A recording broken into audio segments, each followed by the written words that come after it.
कैसे हैं भाई? बाल बच्चे मजे में? अबे सुन के तो हाँ बोला करो। मैंने पूछा बाल बच्चे मजे में, बोला हाँ सर।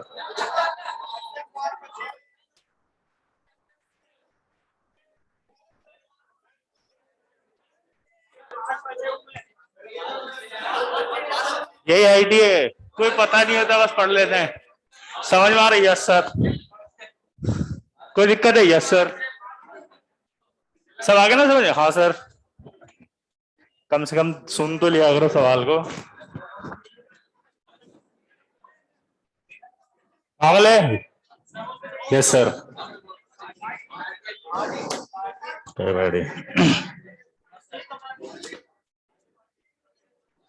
कोई पार्टी वार्टी नहीं है, कॉपर है।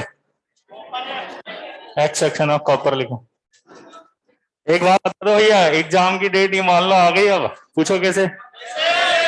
26 या 25 फरवरी को ओलंपियाड आ गया, 5 मार्च को फिजिक्स ओलंपियाड आ गया। नहीं पता? बहुत बढ़िया। ये ऐसे लोग हैं जो सड़क पे चल रहे थे, पता नहीं तो पीछे ट्रक कुचल के चिपटा कर जाएगा, तब भी चल रहे होते हैं आराम से। ओलंपियाड की देना पर अवेयरनेस होती है। कैसे होती है बताओ? गवर्नमेंट एग्जाम्स की डेट आ गई, इसका मतलब क्या निकला?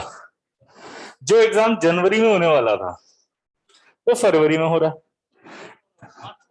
नहीं, इसका मतलब क्या निकलता है?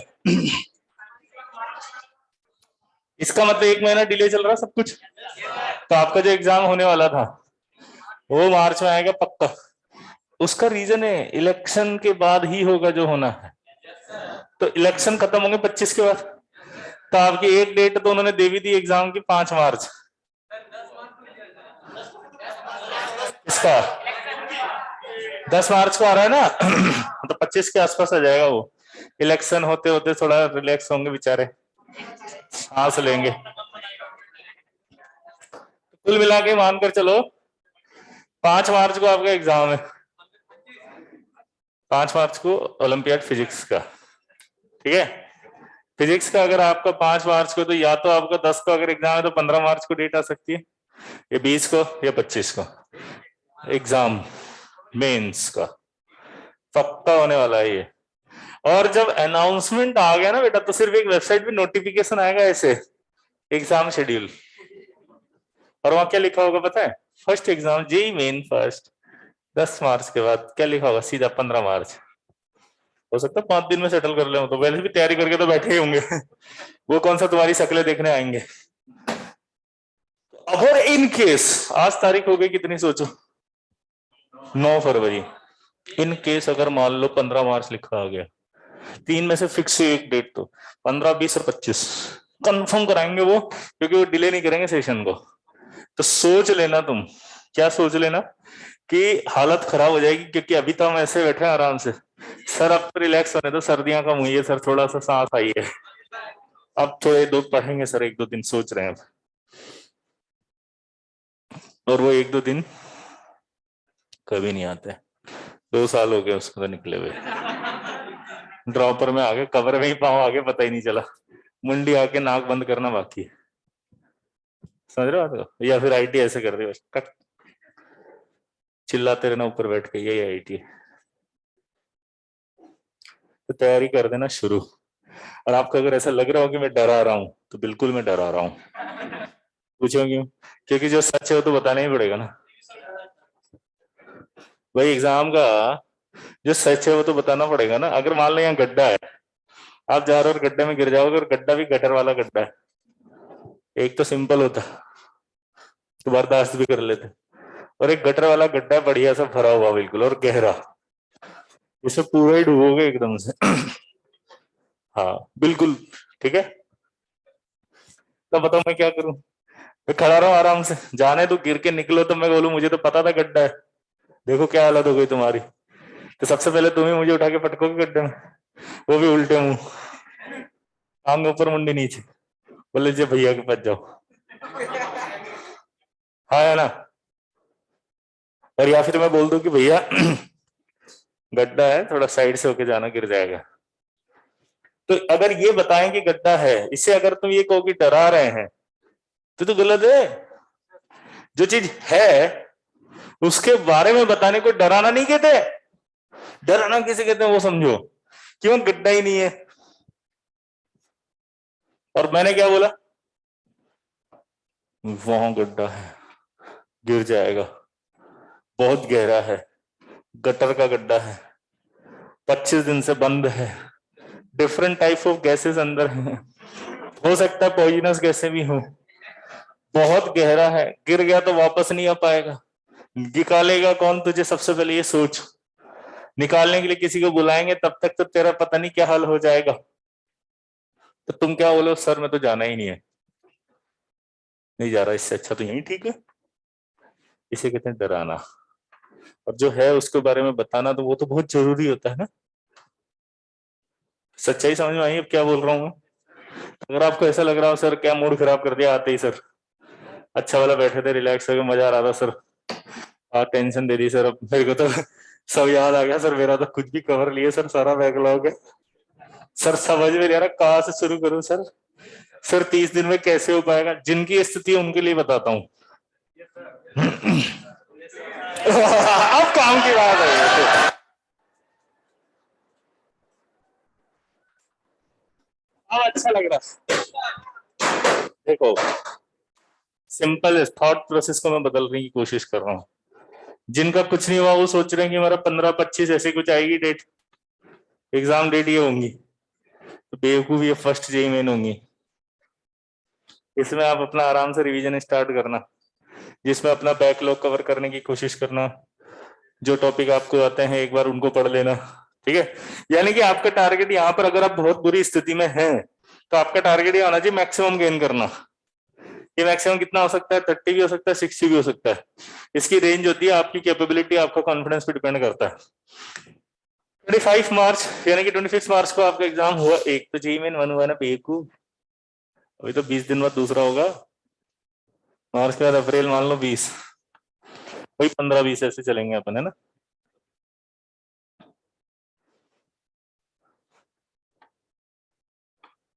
सिक्सटी परसेंट को यहाँ 80 बनाना, 20% ही तो पढ़ना है 20 दिन में। मई, मई में भी होगा जेईई मेन, 10% ही पढ़ना है, 20 दिन में 10 तो पढ़ ही लोगे।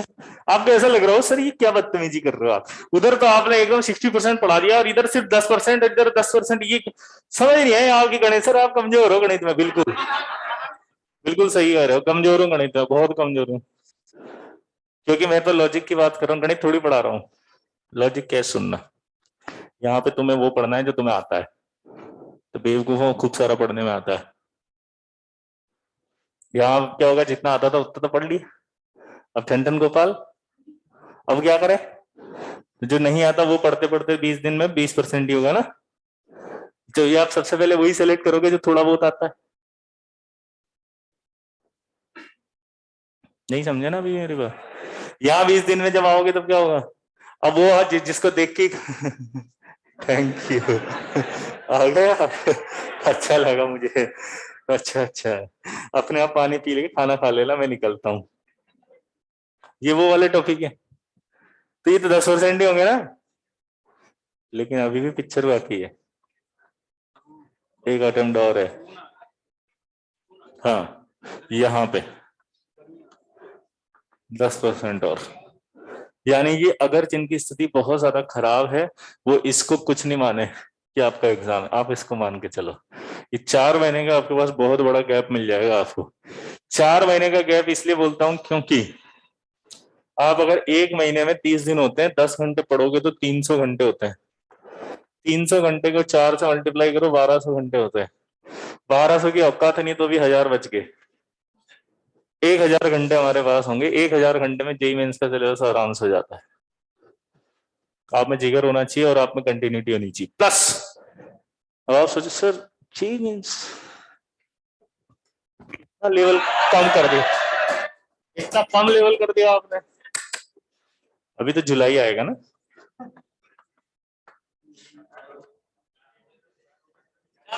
एडवांस होगा ना।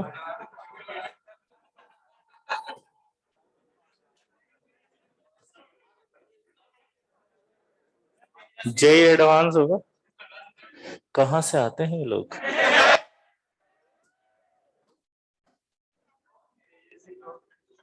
एडवांस आएगा। तो बच्चे एडवांस को फोकस कर रहे हैं उनके लिए भी है। करीब इसके 20-25 दिन बाद आएगा। 25 दिन अगर मैं मानूंगा तो भी 10 घंटे के हिसाब से कितने होंगे? 250 घंटे हो गए। एडवांस वाला 10 तो पढ़ता नहीं है, 13-14 तो पढ़ ही लेता है। मल्टीप्लाई करो जितना भी हो रहा है, 250 से तो ज्यादा ही होगा। हाँ ना, 325 के आसपास हो गया। यानी कि अगर आप थोड़ा बहुत मजबूत करो हिम्मत तो 350, 300 से 350 ले जाओ खींच के। डिपेंड करता है। 300 घंटे मान लेते हैं, तो 350 क्यों माने। 300 घंटे आपके पास होंगे तब भी एडवांस के लिए। एडवांस के लिए आपको अलग से क्या करना होगा ये आपको समझना पड़ेगा। तो कुछ नहीं करना होता। जब आप जेई मेंस की प्रिपरेशन कर रहे हो तो सिंगल करेक्टर इंटीजर पर फोकस करो। जो भी शीट करो, डीपीपी करो, कुछ भी करो। जब आप एडवांस की तैयारी करो तो इन सबको छोड़ के सीधा multiple match the column comprehension पर ज्यादा से ज्यादा प्रैक्टिस करो। क्योंकि हम लोग जो भी यहाँ पढ़ाते हैं कोटा के अंदर, उसे जेई मेंस कुछ भी नहीं होता। क्या होता है सर? एडवांस होता है। तो नॉलेज आपके पास जो पहुंची वो तो एडवांस की पहुंची है। बस आपको उस नॉलेज से, प्रैक्टिस से एडवांस के सवाल करने की आदत डाल ली है। क्योंकि आपको जो शीटें दी गई हैं, जो भी आपको मटेरियल दिया गया सब एडवांस का ही है। आप समझ रहे हो? तो एक और फायदा होता है इसमें, जो बच्चे साइकोलॉजी समझ नहीं पाते हैं, वो फायदा ये होता है कि सपोज आपके यहाँ के पेपर के अंदर मान लीजिए आपके सिर्फ 10% आ रहे हैं, और इन 10% को देख करके आपको अंदर से महसूस हो चुका है, इतना भी मोटिवेट कर लो, मुर्दे को जिंदा थोड़ी कर दोगे। प्रकृति के नियम के विरुद्ध तो कुछ हो नहीं सकता। और प्रकृति का नियम यह है कि मुझे कुछ आता ही नहीं है, तो फिर एग्जाम में नंबर कहां से आएंगे? आप कितना ही चिल्ला लो, प्रकृति के नियम के विरुद्ध तो कुछ नहीं किया जा सकता। ईश्वर भी नहीं कर सकता। बिल्कुल सही, आप कर सकते हैं। ये जो 10% ही एडवांस का होता है आपके पास जो नंबर आ रहा होता है, आप इसे जेई मेंस को कंपेयर कर लेते बेवकूफों। जेई मेंस में रोने लग जाते हैं। अगर किसी के 10% आ रहा है तो जेई मेंस में 30% तो मिनिमम आएंगे, चुपचाप अगर दे भी आया तो। हम्म। कभी पीवाई क्यूज करते होंगे तो आप जेई मेंस के पीवाई क्यूज करते समय ऐसा नहीं लगता बहुत हल्के लेवल का है ये? साला मेरे मतलब इतना हल्का है। एटीट्यूड आ जाता है थोड़ी देर के लिए तो, पढ़ा हुआ टॉपिक हो तो बोलो सब कुछ तो आता है। सच्चाई बोल रहा हूं इसीलिए, क्योंकि आपका जो लेवल है, आपको जो पढ़ाया जाता है वो इतना अच्छे से पढ़ाया जाता है कि, पॉइंट समझ रहे हो? भाई ये सब समझने की इसलिए जरूरत है क्योंकि इस बार वो जीतेगा जो साइकोलॉजिकली स्ट्रांग होगा, इस टाइम पीरियड को जो सही तरह से यूटिलाइज कर लेगा, यहां पर अपने आप को जो स्ट्रांग बना के रखेगा, कंसिस्टेंसी रखेगा, कंटिन्यूटी रखेगा, डेडिकेशन रखेगा, हार्डवर्क रखेगा, और सबसे इंपॉर्टेंट पेशेंस रखेगा। पेशेंस ही तो नहीं होता, घबरा जाते हैं एकदम से। और अगर मान लो मैं थोड़ा चिल्ला के बोल देता, वो धीरे धीरे इसीलिए बोल रहा हूँ कि डरो नहीं। अभी जैसे फॉर्म में बोल देता ना एकदम से, कॉलर ऊपर करके और माइक लेके, और क्या कर रहे हो जिंदगी में तुम, तुम्हें शर्म नहीं आ रही है, तुम साले बर्बाद कर रहे हो अपनी जिंदगी को।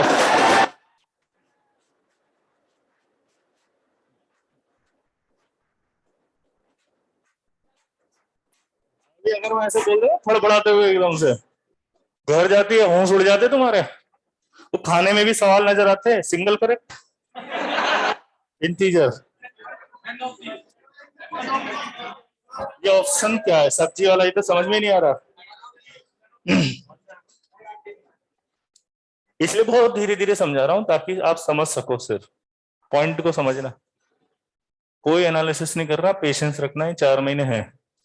कोई नेगेटिविटी नहीं, किसी के मन में ही चल रहा मेरा क्या होगा, तो आंसर रहेगा सिलेक्शन होगा। कभी सवाल है ना मेरा क्या होगा, तो आंसर अपने आप को देना सिलेक्शन होगा। मेरा क्या होगा? सिलेक्शन हो। जाके लिख देना कागज पे आज, यहाँ पे, मेरा क्या होगा, आंसर लिखना सिलेक्शन होगा, ब्रैकेट में लिखना विजय सर। पूछोगे, तुमने लिखा है ऐसा सोचोगे तो मन में हमेशा रहेगा कि नहीं होगा। और अपने आप को जस्टिफाई भी कर लोगे, मेरे कहने से थोड़ी होता। पर जब लिखा होगा विजय सर तो याद आएगा विजय सर ने कहा है, तो एक लाइन और याद आएगी कि सर ने कहा यहाँ तक पेशेंस रखना है। तो आपके अंदर जो भी उथल पुथल चल रही होगी ना वो ठंडी हो जाएगी और पढ़ने बैठ जाओ। हमारे साथ प्रॉब्लम क्या होती, मैं बताता हूँ प्रॉब्लम। सर थैंक यू, मैंने कहा क्यों सर, बहुत मोटिवेट कर दिया सर, अब मैं पक्का पढ़ूंगा सर, प्रॉमिस सर। सर मैं आपको सेलेक्ट होकर दिखाऊंगा सर, चाहे कुछ भी हो जाए। वेरी गुड, गया बच्चा, कॉपी खोली। पहला पेज, बहुत सीरियस है एकदम, घंटी बज दी, क्या हुआ दोस्त है? यार अभी नहीं यार, कभी पढ़ रहा हूं, चला गया। दूसरा पेज,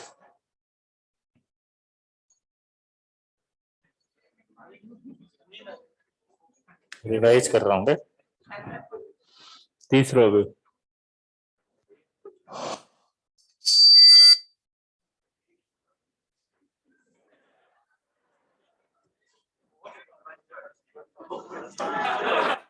चौथा पेज, ठीक है। चौथे पेज के बाद देखना, 1 2 3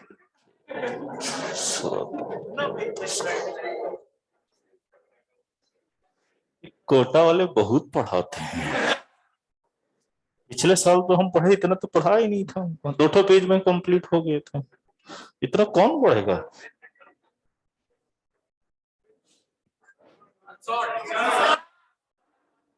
कोई वन शॉट मिल जाए तो देख लेते हैं, ठीक, और वहीं पर खत्म, क्योंकि वन शॉट भी नहीं खुलता। वन शॉट खुलने के जो प्रोसेस है उसमें भी आधा घंटा लगता है, क्योंकि सब पहले पता नहीं क्या क्या स्ट्रेटजीज खुल जाती है, भगवान जाने। उनकी बात सुन लो तो अभी कॉलेज में एडमिशन हो जाए, पता ही नहीं होता। तो मेरा कहने का मतलब समझ में आ गया, पेशेंस बहुत इंपॉर्टेंट रोल प्ले करेगा इस पूरे साइकिल में। अगर ये साइकिल आपने बिगाड़ दिया तो आपका 1 साल का जो सेक्रीफाइस है वो खराब हो जाएगा, आपके पेरेंट्स का आप पर जो विश्वास है वो भी खराब हो जाएगा। कोई नेगेटिव मत सोचना, मैं कह रहा हूँ ना आपसे हो जाएगा सिलेक्शन। ये यहाँ तक पेशेंस रखना, कितना भी पढ़ना, पर पढ़ना जरूर। पहले दिन हो सकता है नहीं पढ़ा जाए, थक जाए, कमर दुखने लग जाए, सर दुख जाए, डिप्रेशन आए, फ्रस्ट्रेशन आए, इरिटेशन आए कि नहीं हो सकता यार, इतना कौन करेगा, हमसे तो नहीं हो रहा है।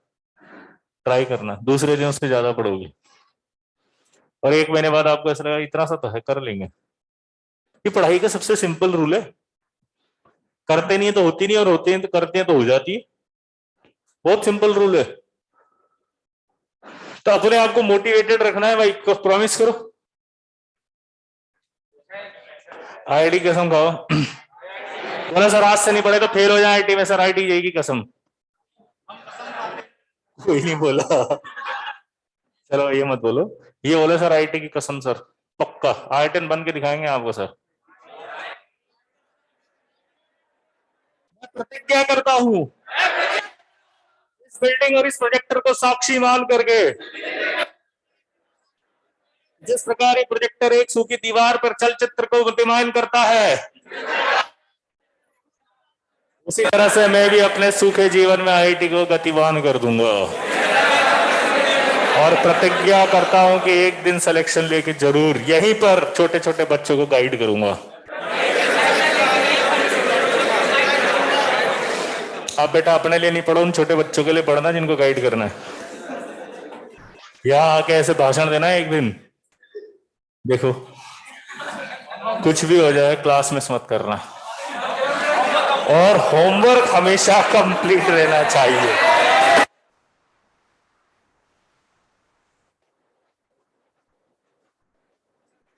और उस एक्सप्रेशन का भी इंतजार आपको करना है जो मैं आपको देख के बोलूंगा।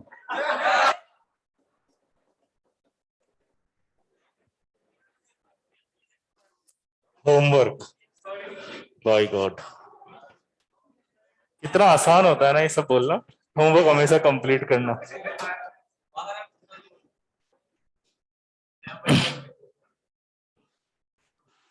कई बार होता है नहीं, पेरेंट्स बहुत बोलते हैं तुम्हारे टाइम पे अगर हमें इतनी फैसिलिटी मिली होती तो आज हम कहां से कहां होते। बाबू जी को बोलना है कि सवाल सोल्व करके दो। आपके टाइम ऐसे सवाल होते ना, इतना कंपटीशन होता तो आप भी जाए वहां भी नहीं होते। वो तो वैसे भी पिटना है, और कहीं गलती से दादाजी दिख गए ये सब बेटा, तुम्हारे पिताजी बहुत सही कहते हैं, उसका तो छोड़ो, हमारे टाइम पे तो बिजली भी नहीं होता था। फुटपाथ का लाल होता है ना वो, जो देखे हैं, उसके नीचे जाके पढ़ते थे।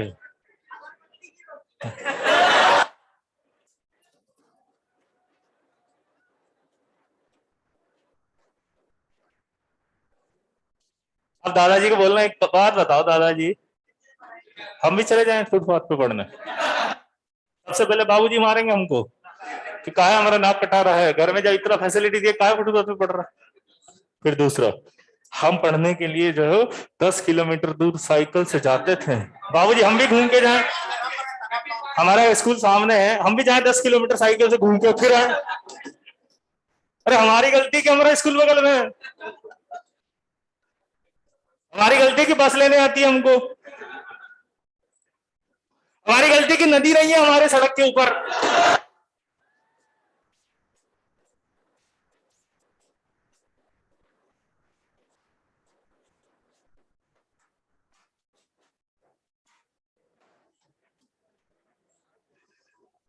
इसलिए ऐसी बातों से डिप्रेशन मत हुआ करो, हैं? ये सब फालतू की बातें। अरे टेक्नोलॉजी आ गई, टेक्नोलॉजी, अब तो क्या दिक्कत है, अब ऐसे थोड़ी होगा 10 किलोमीटर चक्कर काट के नदी पार करके फिर आऊं। हड़ कर रहा हूँ, इतना करूंगा तो मैं पढ़ूंगा कब?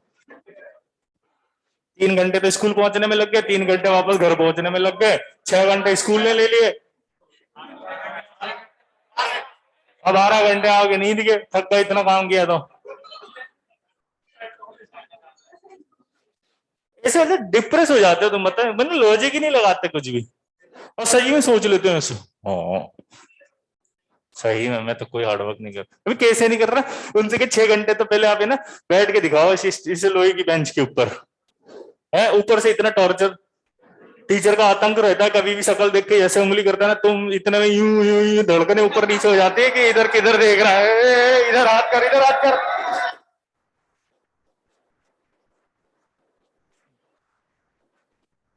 उसके बाद जो सवाल आता है सीट के अंदर, पहले जानबूझ के ऐसा डालेंगे जो हमें नहीं आवे, ऐसा नहीं कर सकते जो बोर्ड में करा वही दे तो सीधा, वो भी नहीं, उसके अंदर घुमा घूम के कहते हैं, और फिर जब सॉल्व कराते हैं गलत हो जाता है और बोलते यही आईटी है, यही आईटी तो वही करा देते हैं ना, दूसरी आईटी का क्यों करा रहा सवाल? कॉपी में सवाल अलग होता है, पेपर में अलग होता है, शीट में अलग होता है, करते रहो सवाल पागलों की तरह। हद कर रखी है, ऊपर से हर टेस्ट के बाद नहीं हो रहा तुमसे तो छोड़ दो, चले आओ वापस, हमें नहीं लगता तुमसे हो पाएगा। अब तो तीसरा साल चल रहा है, तो तीसरा चल रहा है तो क्या करें, नहीं पढ़े थे 2 साल इसलिए तीसरे में आए थे, इन दोनों का रिलेशन क्या है ये नहीं समझ में आ रहा है।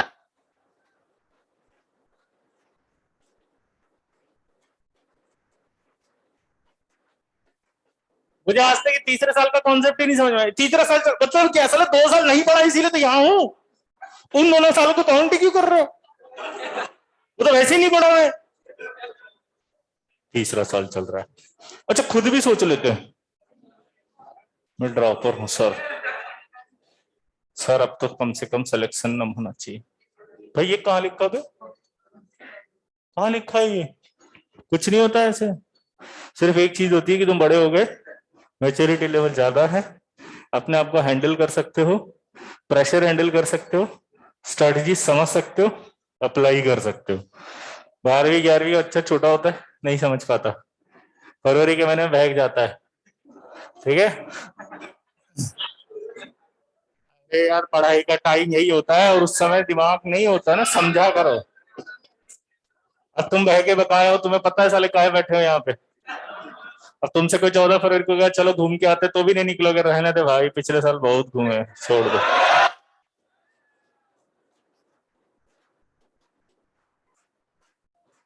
कोचिंग वाले बेचारे बहुत कोशिश करते हैं पर कुछ नहीं होता, वो जानबूझ के 14 फरवरी को टेस्ट डालते हैं तो भी खाली रहते हैं।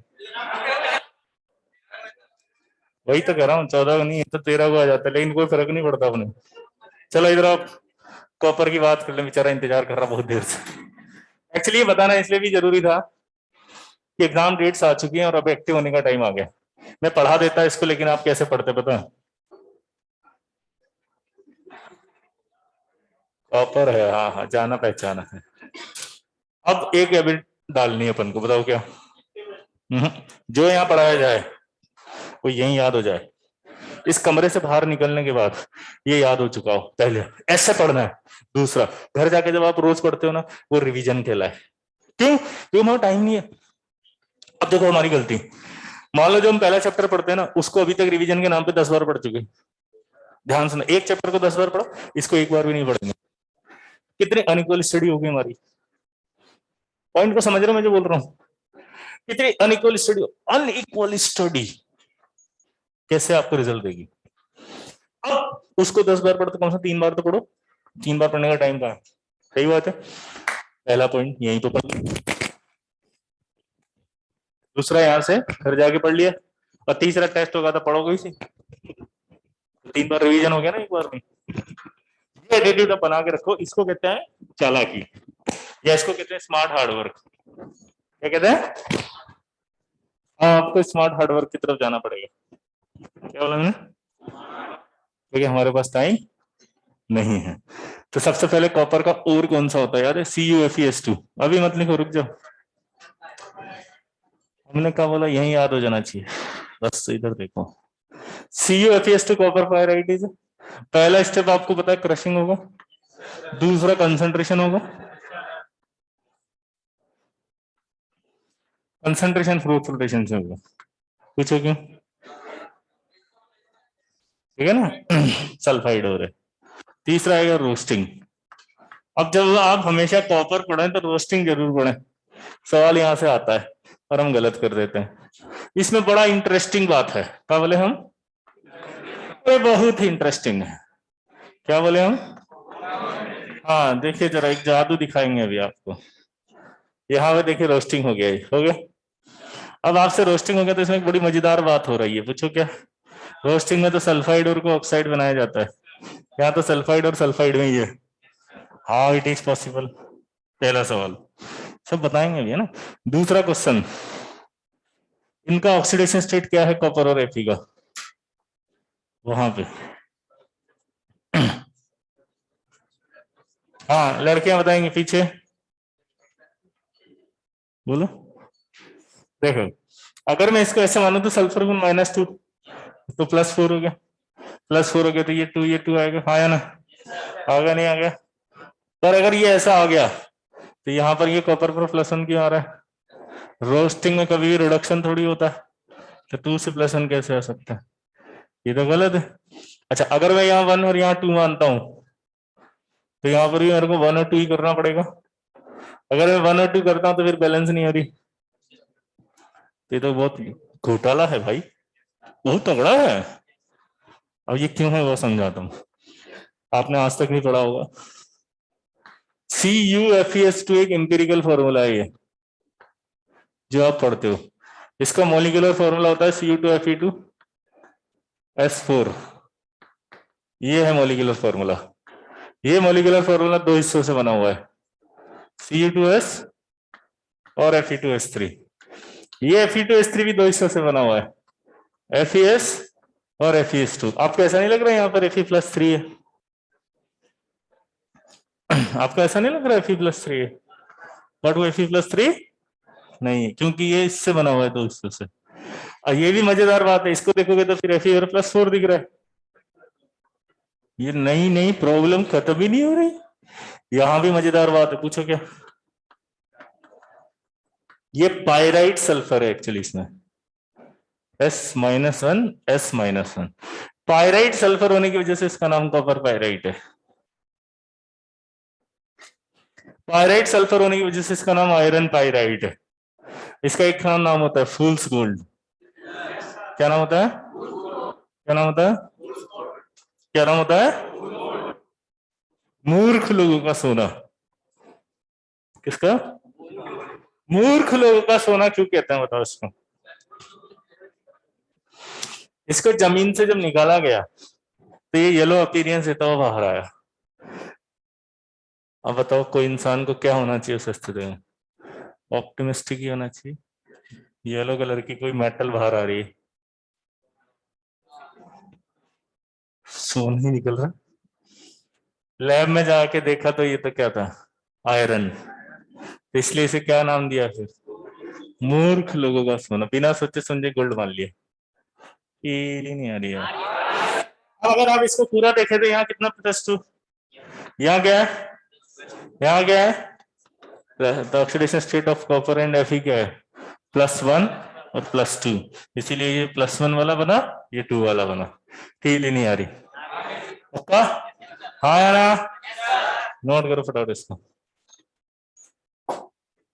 और अगर किसी का आपको मतलब बदला लेना है, तब आज के बाद इसमें ऑक्सीडेशन स्टेट पूछ लेना Ca और Fe में, दोबारा कभी नहीं आएगा आपके पास।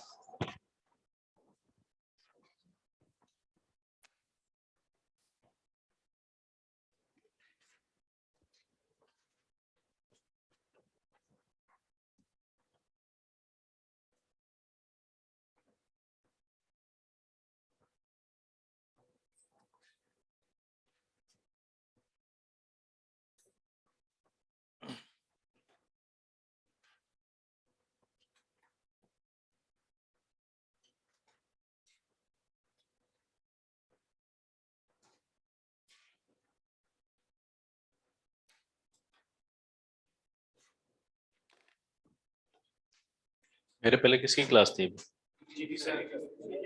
तो उनकी क्लास ऑफ हो गई ना, क्या हुआ? अरे मतलब ये टाइम पर तो किसी और की तुम्हारा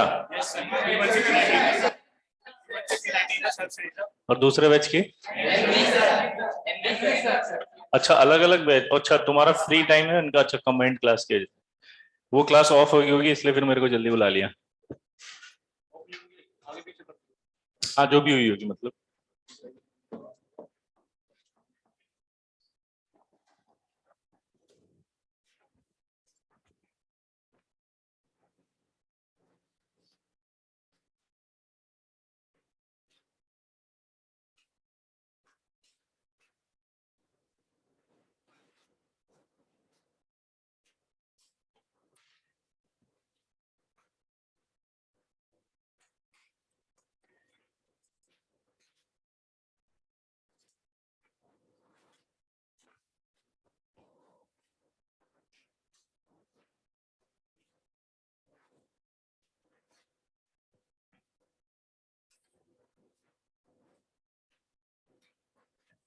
ओके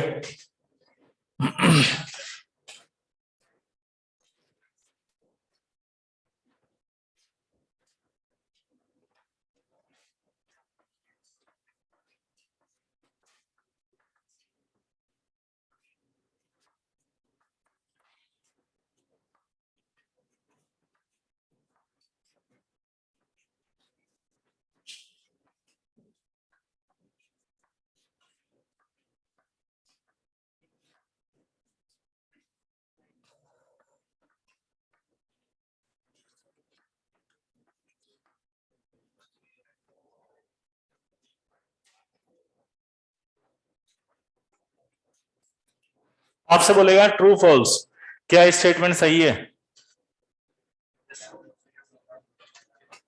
क्या सही है?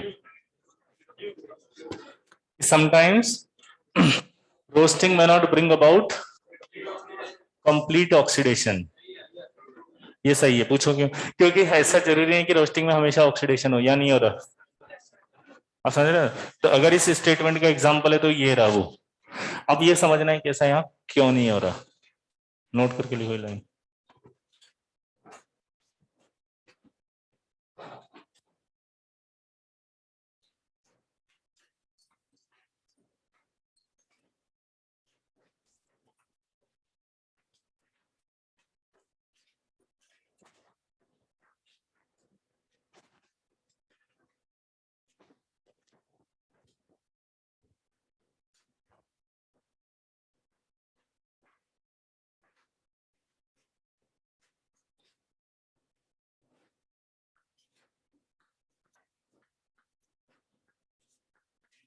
यहाँ O2 भी है यार, O2 नहीं लिखा मैंने।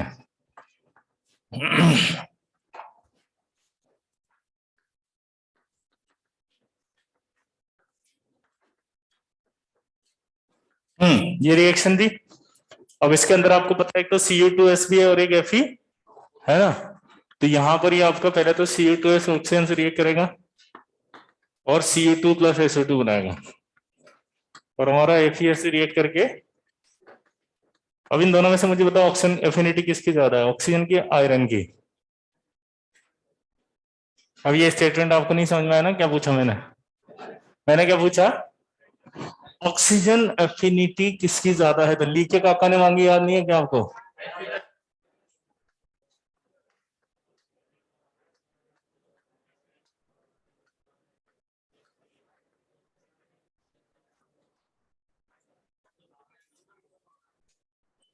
एक खुट्टी में सी तो बहुत नीचे, ऊपर से नीचे आने पर ऑक्सीजन एफिनिटी कम होती है। भैया ओ भैया नो नो,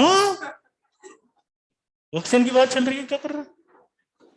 ऊपर से नीचे आने पर ऑक्सीजन एफिनिटी कम ज्यादा है। तो आयरन की ज्यादा है कि ऑक्सीजन की, कॉपर की ज्यादा।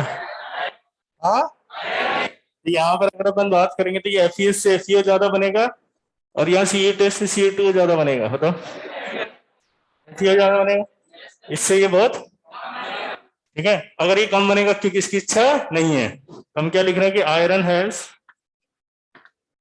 Higher oxygen affinity. ठीक है, सो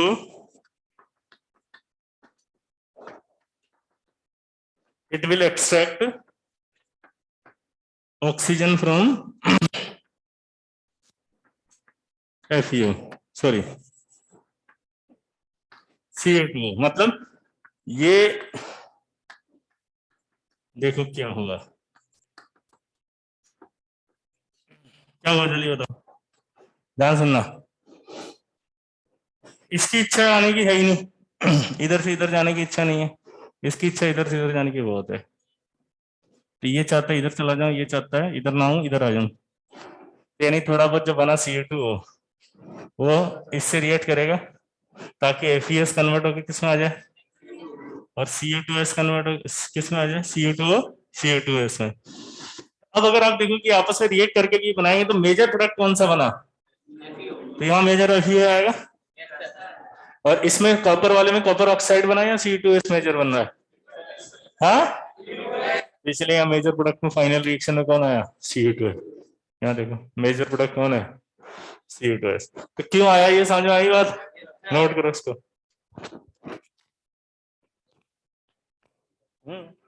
कॉपर का मेजर तो Cu2s हुआ ना, आयरन का मेजर प्रोडक्ट FeO हुआ। फाइनल रिएक्शन में कौन से प्रोडक्ट लिखेंगे, नहीं आया ना, जल्दी जा जा, तूने तो कहा ना आ गया तो जाए ना, यहाँ करेगा क्या, 2 बार करा आ गया आ गया आगे फिर बैठा है। भैया एनर्जी कम लग रही है तुम लोगों की मुझे, थोड़ा सा एनर्जी बढ़ाओ, ठीक है, और अपना सिलेक्शन को सिक्योर करके आओ। प्रॉमिस किया तुमने यहाँ बैठ के आज, सोच लेना तुम। अपने लिए नहीं, उन छोटे छोटे बच्चों के लिए पढ़ना है जिनसे आपको यहाँ पर जाके भाषण देना है। लाइफ का कोई मोटिव होना चाहिए, कम से कम ये मोटिव तो पाल लो यार, एक दिन तो अपन भाषण देंगे माइक पे।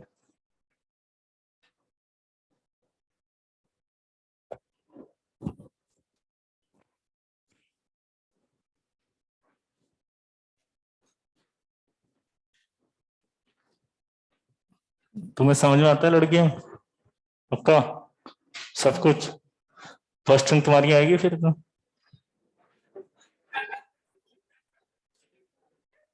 हाँ बोलो ना, आएगी क्यों नहीं आएगी, समझ में आता है तो आएगी।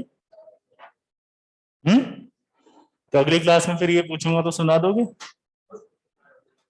आओ आना भी है, लेकिन पता लगा ऑनलाइन में सुना रहे हैं, और ऑनलाइन में कैसे सुनाते हैं मुझे भी पता, आपको भी पता, कॉपी मस्त रुकती है। यस सर, सर देखो कॉपर का और होता है CuFeS2 और एरो के ऊपर क्या है ये, सर जो भी है वो मतलब है ना, ऐसे उसको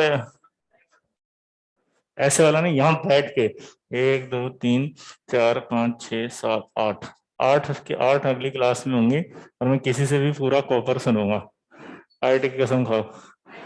अगर हम क्लास में उपस्थित नहीं रही और अगर कॉपर नहीं सुनाया तो हमारा सिलेक्शन ना हो। प्रॉमिस? चलिए ठीक है।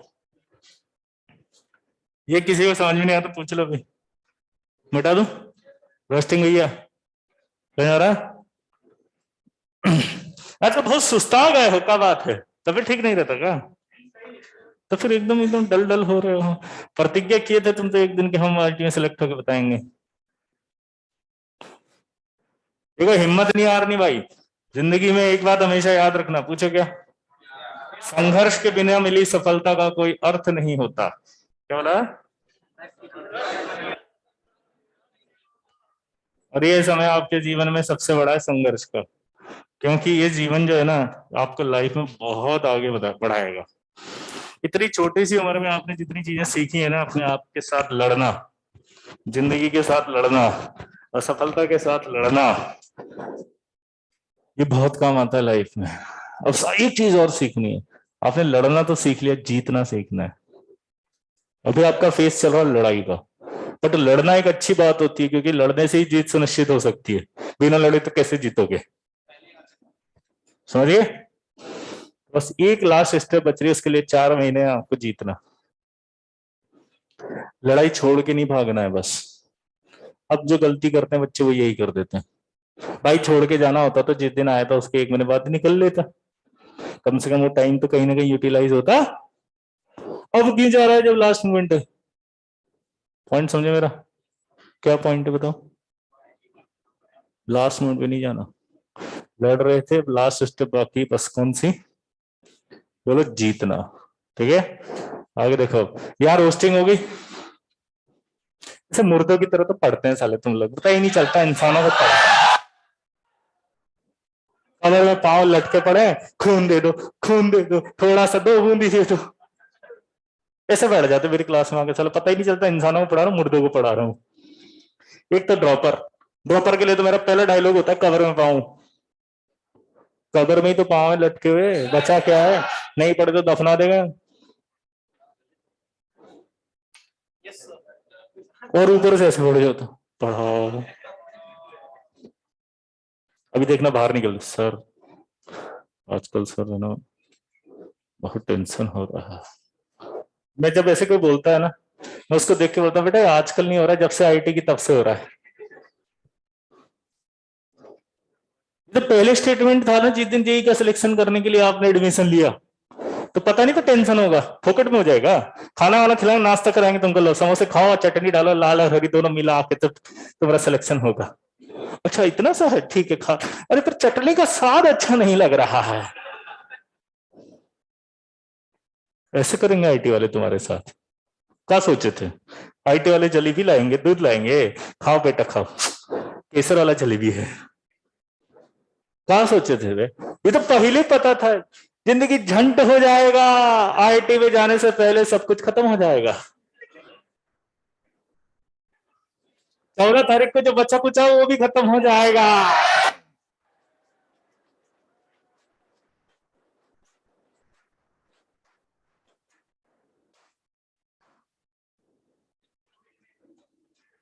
सच्चाई है, इसीलिए कोनो मतलब नहीं है भाई। हमको बताते हैं बच्चे लोग, बोले सर, मैं कहा हाँ। अच्छा बड़ा मजा किसको आता पता? दूसरे को। खुद बेचारा अब जो उसका है वो थोड़ी बताएगा कि सर मतलब ऐसा हो रहा है सर, मतलब ठीक है। बगल वाला सर इससे जरा पूछिए तो आजकल फोन पे कहाँ लगा रहता है। हम बोले तुमको काहे जलन हो रहा है बे? ये प्रॉब्लम तुमको है। अरे सर उसका मजे लेने हम कहाँ ले रहे हो सर, पूछो तो। हम बोले कहाँ लगे रहता? नहीं सर इधर बगल सर। हम बताए सर, मैं बोलो 2 साल से इंतजार कर रहा था, रिक्वेस्ट आया रिक्वेस्ट आया, रिफंड रिक्वेस्ट नहीं आया सर। सिलेक्शन हुआ ना, रैंक आते ही सर अगला ही मिनट 2 मिनट हुआ होगा सर रिक्वेस्ट पड़ा था। हम बोले this is the power of IT.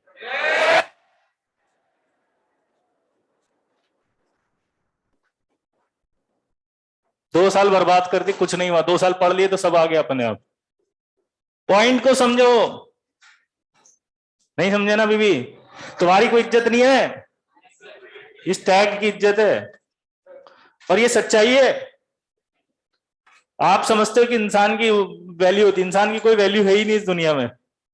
क्यों नहीं है बताओ? क्योंकि जमीन के अंदर गाड़ देते हैं, जिंदा जला देते हैं, मरने के बाद, अरे जिंदा भी जलाते हैं ना, मरने के बाद भी जला देते हैं, तो इंसान की इज्जत है कहाँ? जिंदा हो तो जला दो, मार दे तो जला दो, कुछ नहीं तो है क्या? सिर्फ इस चीज की, ये जो यहाँ लिखा रहता है ना टैग, इनकी इज्जत है। या यूं कहें कि जेब में जो होता है ना वो गांधी जी वाला कागज, उसकी, वो गांधी जी वाला कागज यहीं से आते हैं, कोई नहीं आएगा देने। ऐसे ऐसे होता है, बहुतों के पास होता है ऐसा पैसा, ऐसे नहीं कि पैसा नहीं होता है लेकिन इज्जत नहीं होता है, ऐसा नहीं पैसा बहुत है, बहुत पैसा पर इज्जत नहीं।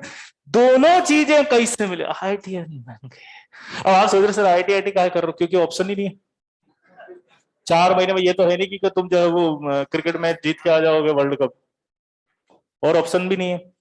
तो जो सबसे आसान, अचीवेबल, अपने फील्ड का ऑप्शन है, वो तो यही बचा ना। 4 महीने में से ये एक है जो प्राप्त कर सकते हो, तो सारे एफर्ट डाल दो ना इस पे। इसको सोचा करो, दिन रात सपने में सिर्फ IT नजर आनी चाहिए, समझ रहे हो बात को? सिर्फ IT चाहिए, सोचते समय भी IT चाहिए। और IT की बात करने के लिए मेरे पास 4 महीने है, 4 महीने में आपको कोई ऐसी जंग नहीं जीतनी है। मैंने आपको स्ट्रेटजी बता दी, इस महीने सिर्फ 30 से 60% करना, बस कोई स्ट्रेस नहीं लेना। यही मैंने देखे आना है, और पहले से सोच लेना 30 से 60 हुआ है तो इसका मतलब 30 से 60 के बीच में आएगी परसेंटेज या मार्क्स, फिक्स है। सेकंड वाला जो आएगा उसमें टारगेट करके चलना है कि अब मेरे को जो है वो 80% हो गया था। 80 देखो उधर परसेंटेज बढ़ेगी लेकिन मार्क्स कटेंगे। 80% करके जाओगे तो आपका आएगा 60 से 65%। फिर उसके बाद जब जाओगे 80% हो गया तो आएगा आपका मैक्सिमम जो है वो 68 से 70 के आसपास। परसेंटेज बोल रहा हूँ, परसेंटाइल नहीं बोल रहा हूँ।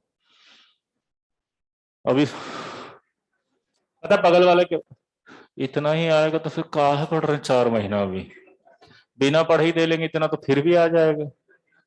इसकी बजाय तो साइट हैक करने में टाइम लगा देते हैं, 4 महीने में तो पूरा साइट ही उठा लेंगे NTA का, कम से कम पास तो हो जाएंगे।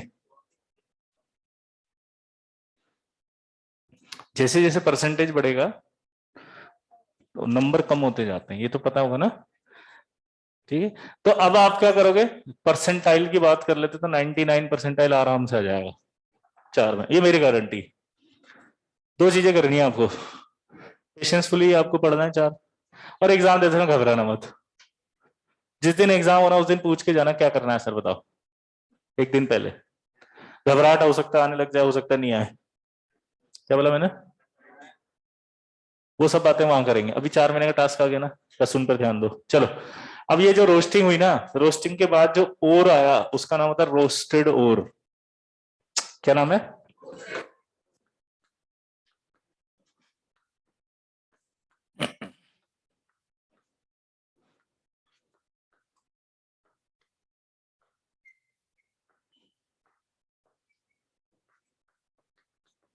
क्या आपको ऐसा लग रहा है कि ये चारों ही रोस्टिंग ओर में? हाँ मुझे तो लग रहा है। अभी ये था ना मेजर, ये मेजर, ये कम, ये बहुत कम पड़े हुए हैं। इस रोस्टेड ओर को उठा के ब्लास्ट फर्नेस में डाल देते हैं।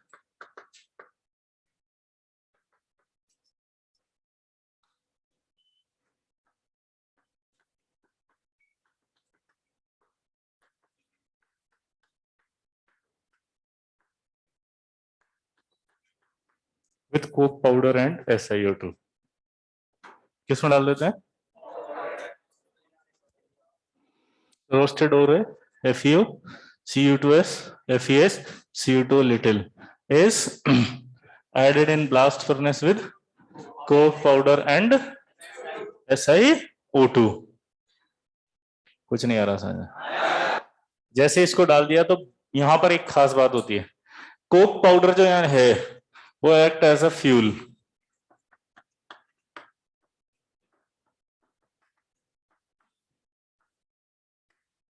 किसकी तरह बिहेव करता है? नॉट एन रिड्यूसिंग एजेंट, क्योंकि इसका सेल्फ रिडक्शन होता है। क्या बोला? Act as a fuel, not as अ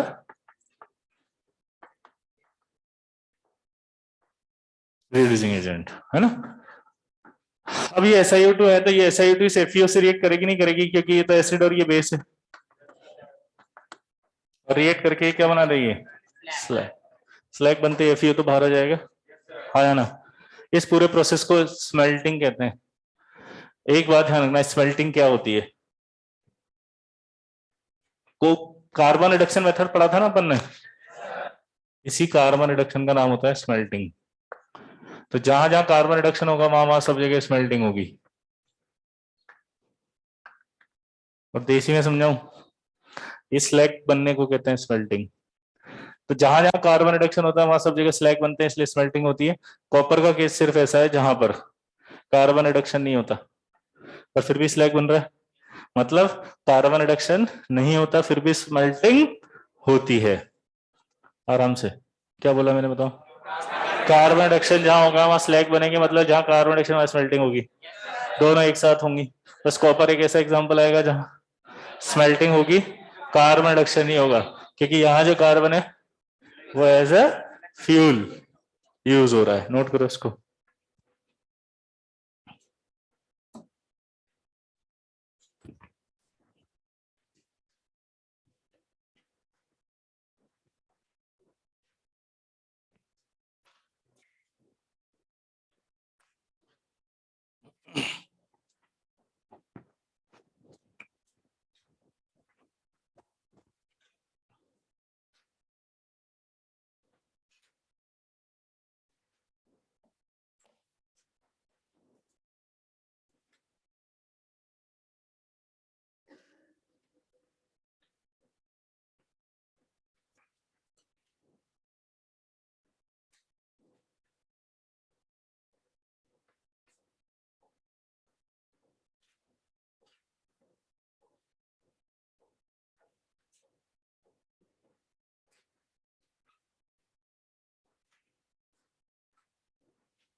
हो गया।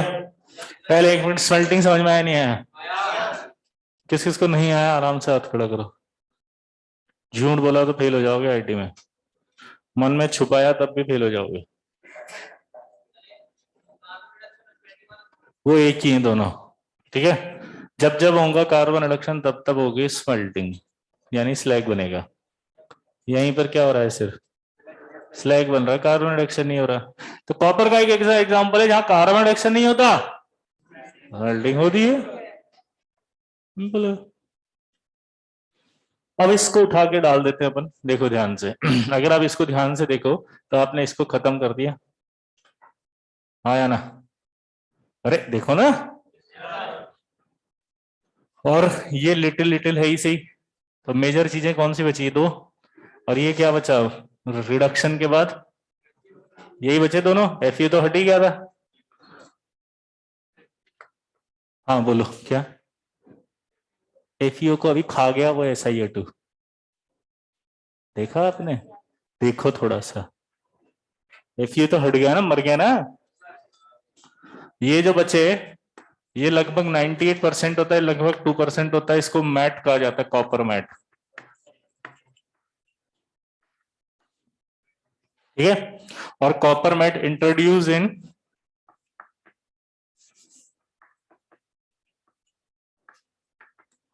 Copper matte introduced in Bessemer converter, नाम याद करो, बेसिमराइजेशन आया था एक,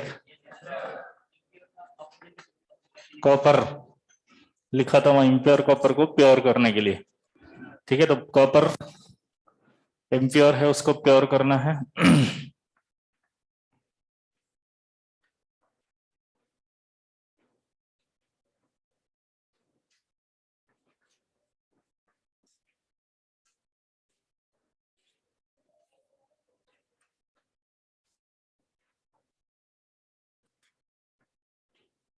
हम्म, 2 मिनट बाद में लिख लेना यार, समझ लो भाई।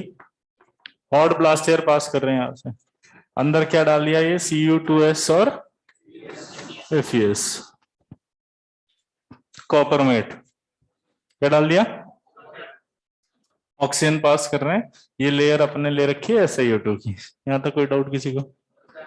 अब आप हॉट ब्लास्ट एयर पास कर रहे हैं, मतलब ऑक्सीजन पास कर रहे हैं, ऑक्सीजन जाके सबसे पहले किससे रिएक्ट करेगी, कॉपर से या आयरन से?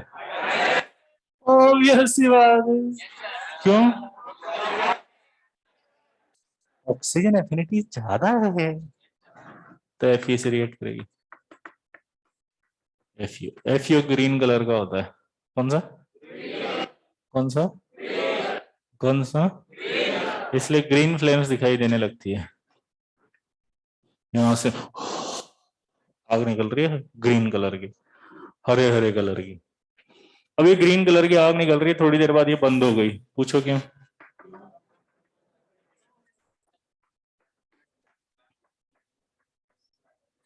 ये आपने लेयर किसके लिए रखी है, SiO2 जो रखा हुआ अंदर, SiO2 ने क्या किया, FeO से रिएक्ट किया, रिएक्ट करके क्या बन गया, स्लैग। दिमाग की बत्ती जलाओ, अगर FeO स्लैग में चला गया तो ग्रीन कलर दिखना बंद हो जाएगा ना, यहाँ पे उल्टा बोलूं, अगर ग्रीन कलर दिखना बंद हो गया तो ये समझ में आ गया कि FeO स्लैग बन चुका। अरे disappearance of green flame indicate that slag formation is completed। सही स्टेटमेंट की गलत है? सिंपल, हाँ या ना? तो जब स्लैग बन गया तो एयर कट ऑफ कर देते हैं, पूछो क्यों? भाई कॉपर को तो चाहिए ही नहीं, कॉपर की ऑक्सीजन कम है। एक बात बताओ तुम, जैसे इसकी बॉडी देखो, खड़ा होकर इसकी बॉडी देखो, अब ये 2 रोटी खा सकता है, इसके सामने 20 रोटी क्यों रखेंगे बना के, फालतू में वेस्ट होगा ना। 20 खाता है तो 50 क्यों रखेंगे? अब ठीक है, अरे भाई उसकी बॉडी पे नहीं जाना, एग्जाम्पल पे जाना था, पॉइंट समझ गए? तो कॉपर के ऑक्सीजन फिर ज्यादा पाए, ऑक्सीजन भेजे, फालतू में खर्चा क्या बढ़ाएंगे, एयर कट ऑफ। तो जितनी भी अंदर बची कुची एयर है, वो एयर इस Cu2s से रिएक्ट करके इसको Cu2 रोस्टिंग याद है, और इसको रिएक्ट करके ये Cu2s, this is called partial roasting, याद हो तो? हाँ है ना, ये होगी। अब ये Cu2 और Cu2s आपस में रिएक्ट करके क्या करते हैं, सेल्फ रिडक्शन, याद है, बता चुका हूं पहले।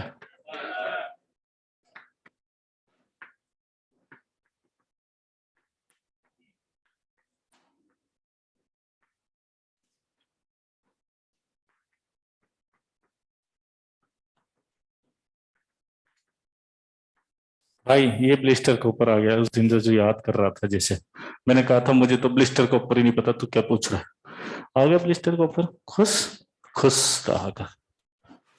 अभी जो ब्लिस्टर का ऊपर होता है ना, 98% प्योर कॉपर है अभी, पूछो क्यों? क्योंकि यहाँ पे 98% ही प्योर था अभी तो।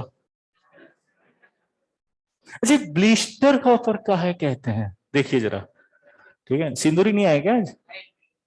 ओ, कोई बात नहीं। बना फिर जमेगा नहीं, इस तुझ पे जमेगा, खड़ा, इसको देखो, देखो, है ना, सुन लो अब, हाथ दे, इधर हाथ कर, यूं कर हाथ, इसके हाथ पे गर्म पानी लेके, बहुत गरम गरम गरम गरम पानी डाल दिया, क्या होगा थोड़ी देर, छाले आ जाएंगे, वेरी गुड, इसी को ब्लिस्टर अपीयरेंस कहते हैं। सच में देखने लग गई। छाले समझ में आते हैं, उसी को ब्लिस्टर कहते हैं। अब इमेजिन करना है थोड़ी देर के लिए कि ये मोल्टन कॉपर है, दिख रहा है, इसमें से गैस निकल रही है ऊपर, तो ऊपर जब गैस निकलेगी तो बबल करते हुए बाहर जाएगी सरफेस पे, तो ये जो SO2 निकल रही होती है, इवोल्व्ड SO2, इवोल्व्ड SO2 का मतलब समझते, निकलने वाली SO2 left blister appearance on molten copper, so that's why it is called blister को। हिंदी में नाम पता है क्या होता है इसका? फफोलेदार तांबा। कॉपर का हिंदी नाम क्या है? तांबा। क्या है? तो इसका हिंदी में नाम क्या होता है ब्लिस्टर कॉपर का? फफोलेदार तांबा। ठीक है, 98% प्योर। अब इसका प्यूरिफिकेशन होगा, वो हम पहले पढ़ चुके हैं, याद करो, इलेक्ट्रोरिफाइनिंग से पूरा पढ़ाया था मैंने, पूरा पढ़ाया था मैंने, पूरा पढ़ाया था मैंने। चिल्ला के नोट करो भाई।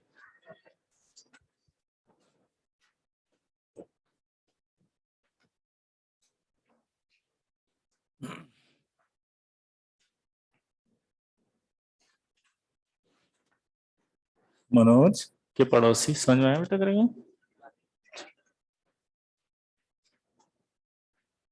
क्या नाम है तेरा चश्मा वाले? सौरभ? गजब, गजब नाम है यार।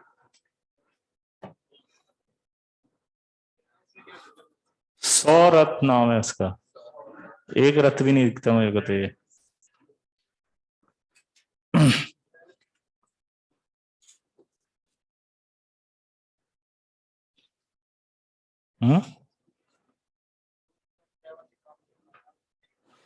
सौरभ का मतलब नहीं समझ में आया इसका अभी तक?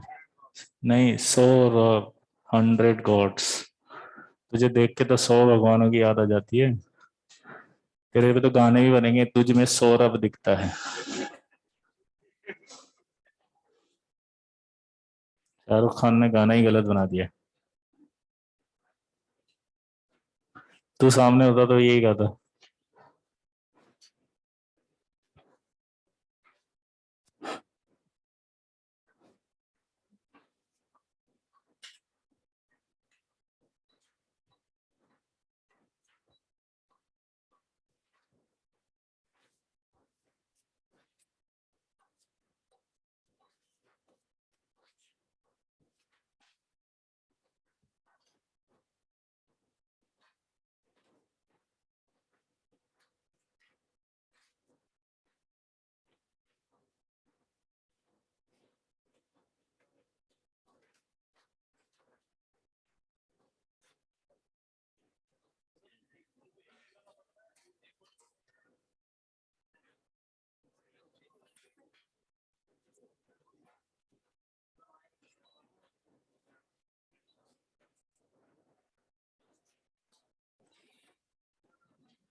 हो गया? अगला कोई डाउट किसी को? हाँ,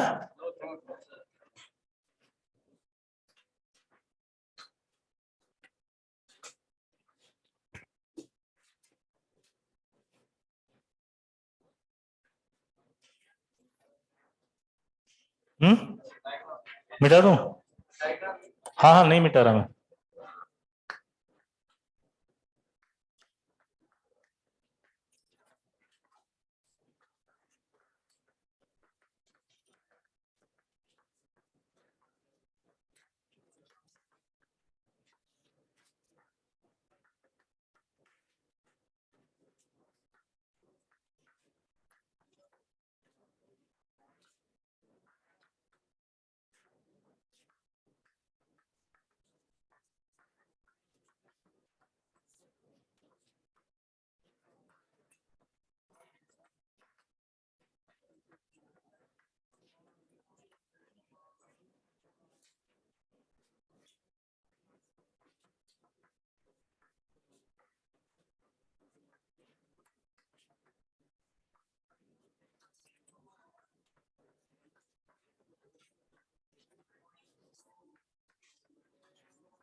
हम्म। भाई इधर देखो, इसमें एक इंपॉर्टेंट बात है, बस ये पूछेगा। पूछो क्या? जिंक की बात कर रहे हैं तो इसका और होता है जेडएनएस। जेडएनएस का नाम होता है स्पेलेराइट। क्या होता है? स्पेलेराइट या जिंक ब्लेंड, दोनों नाम। पहला स्टेप क्या होगा? क्रशिंग। दूसरा स्टेप क्या होगा? कंसंट्रेशन। तीसरा क्या होगा? रोस्टिंग। रोस्टिंग जब करेंगे तो यहाँ पर एक पॉइंट है, अगर आप अबव 850 करते हैं, अगर आप अबव 850 करते हैं तो क्या बनता है? प्लस। और अगर आप बिलो 850 करते हैं तो जेड SO4। ठीक है।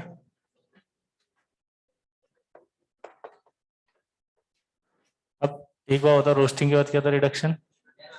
जब हम रिडक्शन करेंगे तो कार्बन रिडक्शन होगा इसका, है ना।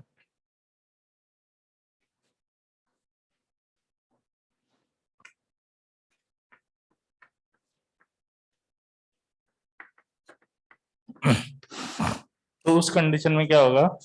ये जो ZnSO4 है, ये इस कार्बन से रिड्यूस होगा और वापस ZnS बना देगा। अब आप दिमाग की बत्ती जलाओ। क्या बत्ती जली? कि आपने अगर रोस्टिंग करी तो रोस्टिंग में आपको ऑक्साइड बनाना था, सल्फेट भी कुछ अमाउंट में बनते थे। बट अगर ये सल्फेट बना तो अगली स्टेप होती, इसके बाद की स्टेप है ये, उस स्टेप में ZnSO4 किस में कन्वर्ट हो जाएगा? वापस ZnS में। ये करना किराया पानी फिर गया ना भाई। इससे अगर वापस यहाँ आके वापस ZnS बन गया तो नुकसान हो गया। तो अब दिमाग लगाना चाहिए कि नहीं लगाना चाहिए?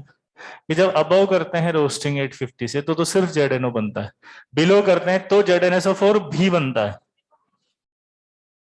तो रोस्टिंग आपको किस पे करनी चाहिए? क्या लिखा है देखो, roasting should be done above 850 because below 850 ZnSO4, ठीक है, विच कन्वर्ट्स बैक, बोलो, 850 ZnSO4 also form, ठीक है, विच कन्वर्ट्स बैक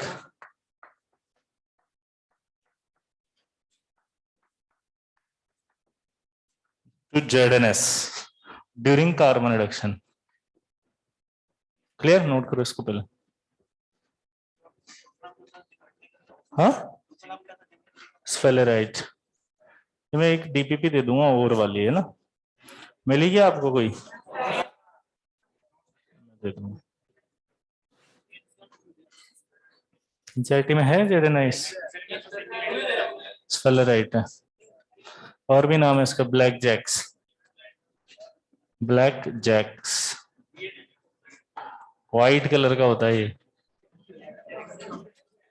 जेडएनएस खुद व्हाइट कलर का है, नाम है ब्लैक जैक्स।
हो गया, हटा दो।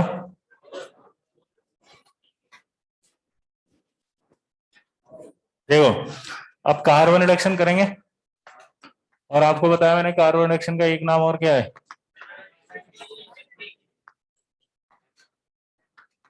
तो यहाँ क्या होगा, ZnO को रिड्यूस करेंगे तो एक प्रॉब्लम यहाँ भी आएगी भी।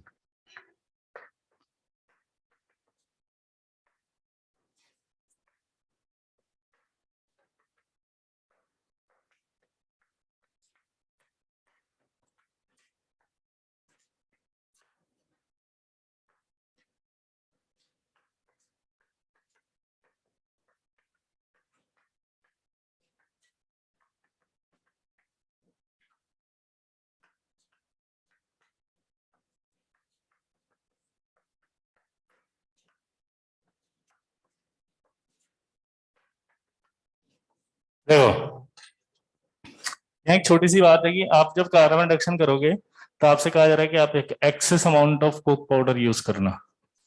क्या बोल रहा है वो, आप इसके अंदर क्या करोगे, excess amount of Coke powder use करना। क्या बोला उसने, बताओ। Excess amount of Coke powder का मतलब समझते हो, ज्यादा अमाउंट में कोक पाउडर। पूछो क्यों। क्योंकि जब आप नॉर्मली रखते हो तो CO2 बनती है, और CO2 की प्रेजेंस में इक्विलिब्रियम हो जाता है यहाँ पे। तो आप क्या चाहते हो कि CO2 ना बने, तो अगर एक्सेस में आप लोगे तो क्या होगा, CO2 रिएक्ट करती रहेगी कार्बन से और CO बन जाएगी, तो इक्विलिब्रियम नहीं बनेगा और आगे रिएक्शन हो जाएगी। तो रिडक्शन चाहिए कि नहीं चाहिए आपको। ये जो जिंक मिलता है ना, इस जिंक का नाम होता है स्पेल्टर। आपसे पूछेगा स्पेल्टर क्या होता है, तो आप बोलोगे रिडक्शन के दौरान मिलने वाला जिंक, या यूं कहें इम्प्योर जिंक, या यूं कहें क्रूड जिंक। क्रूड मतलब समझते हो, कच्चा, मतलब अभी इसको प्यूरिफाई नहीं किया गया। क्लियर। अब इसके बाद आएगा प्यूरिफिकेशन, और प्यूरिफिकेशन हमने पढ़ा था पहले भी, लेकिन इससे पहले एक और चीज, प्यूरिफिकेशन में आपको डिस्टिलेशन याद है। एक तो इलेक्ट्रो रिफाइनिंग हो जाएगी,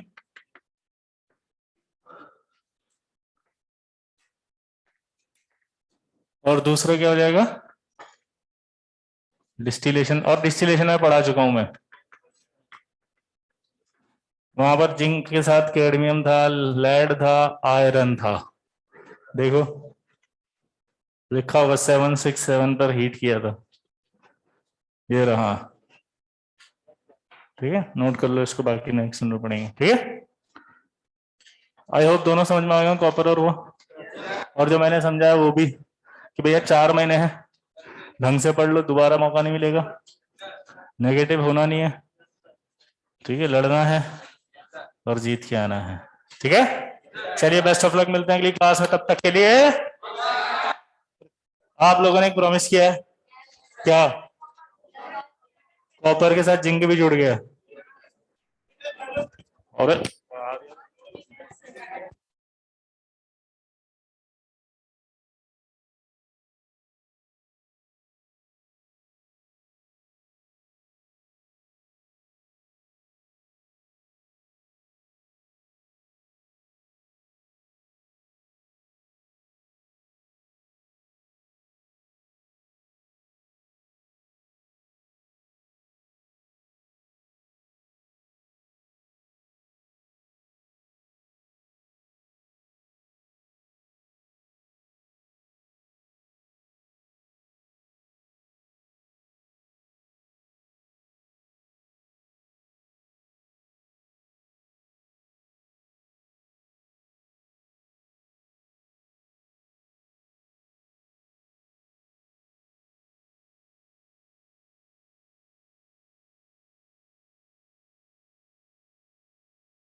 हेलो हेलो बहन चोद